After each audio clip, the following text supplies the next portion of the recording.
പുതിയൊരു വീഡിയോയിലേക്ക് എല്ലാവർക്കും സ്വാഗതം. ഇന്ന് നമ്മൾ തയ്യാറാക്കാൻ പോകുന്നത് നല്ല ടേസ്റ്റിയായ നല്ലൊരു സ്നാക്സ് ആണ്.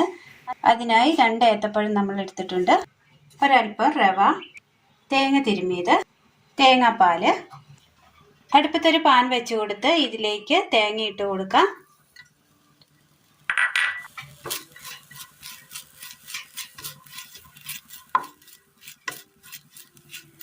ഇതിൻ്റെ ആ വെള്ളമയം ഒന്ന് മാറ്റിയെടുക്കണം.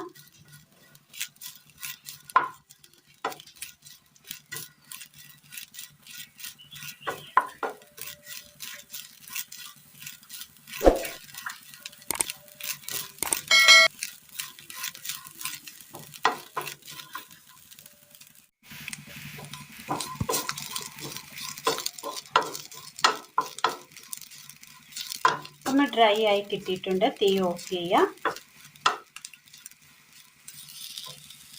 മിക്സിയുടെ ജാറിലേക്ക് ഒരു 3 ഏലക്കയും ഒരു അര സ്പൂൺ ജീരകവും ഇട്ട് കൊടുക്കാം. ഇതിലേക്ക് കട്ട് ചെയ്തെടുത്ത പഴം ഇട്ട് കൊടുക്കാം. 2 നേന്ത്രക്കായാണ്.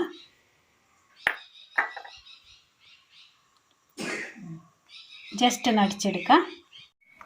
ഇനി ഇതിലേക്ക് വെല്ലം ഉരുക്കിയത് ഒഴിച്ചു കൊടുക്കാം.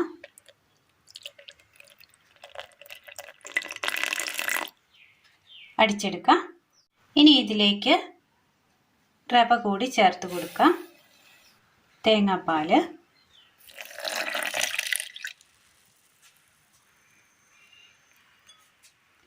അരച്ചെടുക്കാം.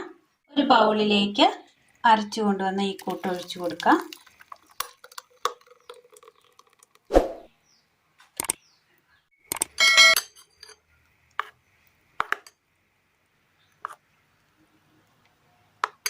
നന്നായി അരച്ചെടുത്തിട്ടുണ്ട്. ഈ കൂട്ടിലേക്ക് ഒരൽപ്പം ബേക്കിംഗ് പൗഡർ ഇട്ട് കൊടുക്കാം. ഒരൽപ്പം തേങ്ങ കൂടി,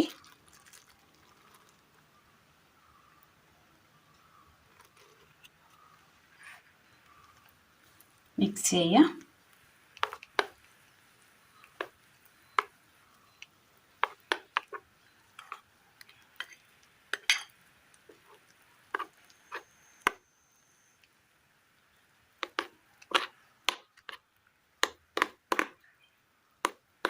ഒരു പിഞ്ച് ഉപ്പ് കൂടി ചേർത്ത് കൊടുക്കാം.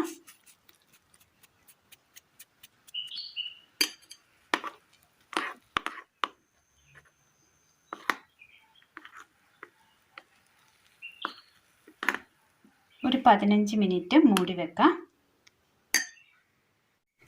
ബേക്ക് ചെയ്യാനായിട്ട് ഒരു പാത്രം എടുത്ത് ഒരൽപ്പം എണ്ണ അതിനകത്ത് തടവി കൊടുക്കാം. അതിനുശേഷം ഇതിനകത്തേക്ക് ഒരൽപ്പം ജാഗരി തൂവി കൊടുക്കാം.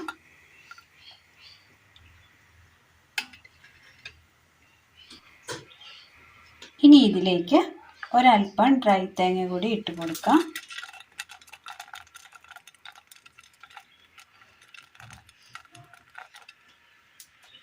ഇഡ്ഡലി പാത്രത്തിൽ ഒരൽപ്പം വെള്ളം തിളയ്ക്കുവാനായിട്ട് വെച്ച് കൊടുത്തിട്ടുണ്ട്. ഒരു 10 മിനിറ്റ് നേരം നമ്മൾ മൂടി വെച്ചിരുന്ന ഈ കൂട്ട് ഒന്ന് നന്നായി ഒന്ന് ഇളക്കി കൊടുക്കാം.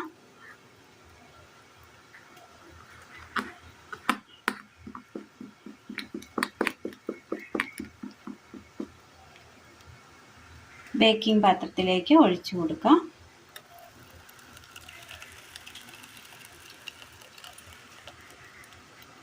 ഇനി ഇതിലേക്ക് തേങ്ങ ഇട്ട് കൊടുക്കാം. മുകളിലായിട്ട് തേങ്ങ വിതറി കൊടുക്കാം.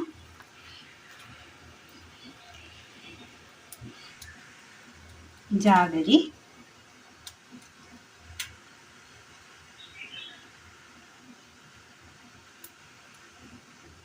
ജാഗരി കൂടി ഒഴിച്ചു കൊടുത്തിട്ടുണ്ട്.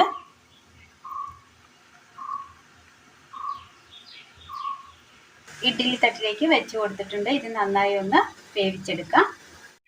നന്നായി വേവിച്ചെടുത്തിട്ടുണ്ട്. നല്ല സോഫ്റ്റാണ്.